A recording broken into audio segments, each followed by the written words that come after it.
కొద్ది రోజుల బ్రేక్ తర్వాత లావణ్య, రాజ్ తరుణ్ల ఇష్యూ మళ్ళీ మీడియా ముందుకు వచ్చింది. ఇద్దరు ఒకరిపై మరొకరు ఆరోపణలు చేసుకున్న తర్వాత టాపిక్ కాస్త చల్లబడింది. ఇంతలోనే రాజ్ తరుణ్ తన కొత్త సినిమా తిరగబడరా సామి సినిమా ప్రమోషన్స్లో భాగంగా మీడియాతో చిట్ చాట్ కార్యక్రమం పెట్టారు. దీంతో లావణ్య మళ్ళీ మీడియా ముందుకు వచ్చింది. ఆ తర్వాత రాజ్ తరుణ్ ఇంటికి కూడా వెళ్ళి నానా హంగామా చేసింది.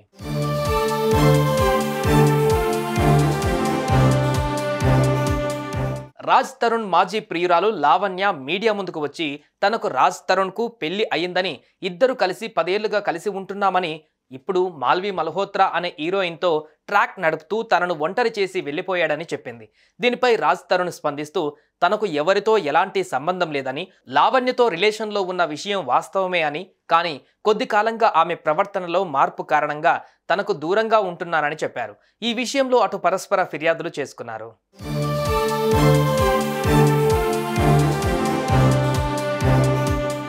ఈ ఇష్యూ బయటకు రావడంతో రిలీజ్కు రెడీ అయిన రాజ్ తరుణ్ సినిమాలు చిక్కుల్లో పడ్డాయి.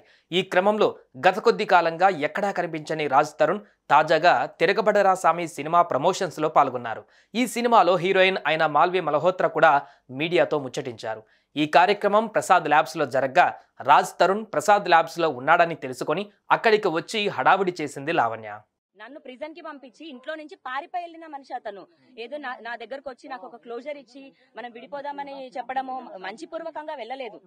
నన్ను మోసం చేసి నన్ను ఇరికించి తప్పించుకొని పారిపోయాడు. నేను నార్మల్ ఒక అమ్మాయిని బయటకు వచ్చి మాట్లాడుతున్నాను వాయిస్ రేజ్ చేసి, డజన్ మీన్ నాకేదో వాళ్ళు భయపడిపోతున్నారు అని తండ్రి కొడుకులు చెప్తుంది. అంతా తప్పు. ఇప్పటికి కూడా నాకు మామగారు అనే రెస్పెక్ట్ ఉంటది కాబట్టి నేను ఏవి నిజాలు బయటకు పెట్టట్లేదు. వాళ్ళు చేసినవన్నీ నిజాలు బయటకు పెడితే జనాలందరూ మీరు తూ అని ఊస్తారు. మస్తాన్ సాయితో ఏముంది అన్నది ఖచ్చితంగా నేను ప్రూవ్ చేసుకుంటానండి. అండ్ అది లీగల్ గా ఉంది ఆల్రెడీ. కేసు స్టేషన్ లో నడుస్తుంది కదా, కోర్టులో నడుస్తుంది కదా, మేము అక్కడే చేసుకుంటాము. ఇప్పుడు అతను మాల్వి మల్హోత్రాతో ఏం చేస్తున్నాడు అన్నదే నేను ప్రూవ్ చేయాలనుకుంటున్నాను. మరి ఆమెతో ఎందుకుంటున్నాడు? ఇప్పుడు ఇక్కడి నుంచి అయిపోయిన తర్వాత కూడా ఎక్కడికి వెళ్తాడు అతను? ఆమె ఎక్కడికి వెళ్తుంది? మామగారు అని అమ్మాయి వాళ్ళ తండ్రితో మాట్లాడాల్సిన అవసరం ఏంటి? ఇతను నాకు మనిషి కనిపించట్లేదండి. ఫోన్లు స్విచ్ ఆఫ్ చేసుకొని తిరుగుతున్నాడు. అందరూ ఆయన మేనేజర్ తో సహా అందరు నన్ను బ్లాకులు చేశారు, అసిస్టెంట్ తో సహా. ఇంకెక్కడికైనా వెళ్ళాను నేను. లీగల్ గా ఏమని ప్రొసీడ్ అవుతారండి? ఏమని వదిలించుకోవడానికి 10 సంవత్సరాలు ఏమైనా కుక్క పిల్లనా తీసుకొచ్చుకొని అతనంతా ఉంచుకొని అతనికి ఇష్టం లేనప్పుడు వదిలేయడానికి? నాకు ఆ మనిషి ఇంకా ఇక్కడే దొరుకుతాడు కదా. ఈ రోజు ఇక్కడనే కాదు, రేపు పొద్దున అతను షూటింగ్ ఎక్కడికైనా వెళ్ళనివ్వండి, ఇంకెక్కడికైనా వెళ్ళనివ్వండి, నేనైతే వదలను. రాస్తారని వదిలే సమస్య లేదు. అతను నా మనిషి, నా రాజు. నేను అతని కోసం ఎక్కడి వరకైనా వెళ్తానండి. తర్వాత మాదాపూర్లోని రాజ్ తరుణ్ ఇంటి దగ్గర నిరసనకు దిగింది. రాజ్ తరుణ్ కోసం ఎందాకైనా పోరాడుతానని స్పష్టం చేసింది. తన భర్త తనకు కావాలని కొందరు వ్యక్తులు అతడిని కలవనీయకుండా అడ్డుకుంటున్నారని లావణ్య ఆరోపించింది. రాజ్ తరుణ్ ఇంటి బయట నిల్చొని తలుపులు తీయాలని నిరసన చేపట్టింది. తనకు న్యాయం చేయాలని రాజ్ తరుణ్ తల్లిదండ్రులను కోరింది. ఇద్దరి మధ్య ఉన్న రిలేషన్ పైన ఆధారాలతో వెళ్లిన లావణ్య రాజ్ తరుణ్ ఎక్కడున్నా రావాలని డిమాండ్ చేసింది.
ఇలా రాత్రంతా హైడ్రామా నడిచింది. అటు వీరి ఇష్యూ పైన రాజ్ తరుణ్, మాల్వీలు కూడా స్పందించారు.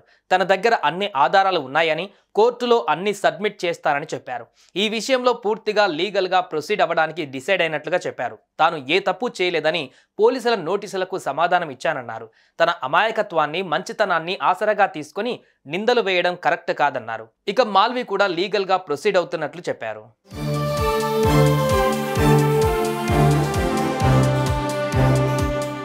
ఇప్పట్లో రాజ్ తరుణ్, లావణ్యల విషయానికి ఎండ్ కార్డు పడేలా లేదు. కేసు ఇంకా కోర్టులో నడుస్తోంది. ఇరు పక్షాలు ఆధారాలతో సిద్ధంగా ఉన్నారు. ఎవరికి వారు తమ తప్పు లేదని చెప్పుకొస్తున్నారు. చూడాలి మరి ఈ విషయం ఎక్కడి వరకు వెళ్తుందో. సుమన్ టీవీలో మీ పర్సనల్ అండ్ బిజినెస్ ప్రమోషన్స్ కోసం కింది నెంబర్కి కాంటాక్ట్ చేయండి.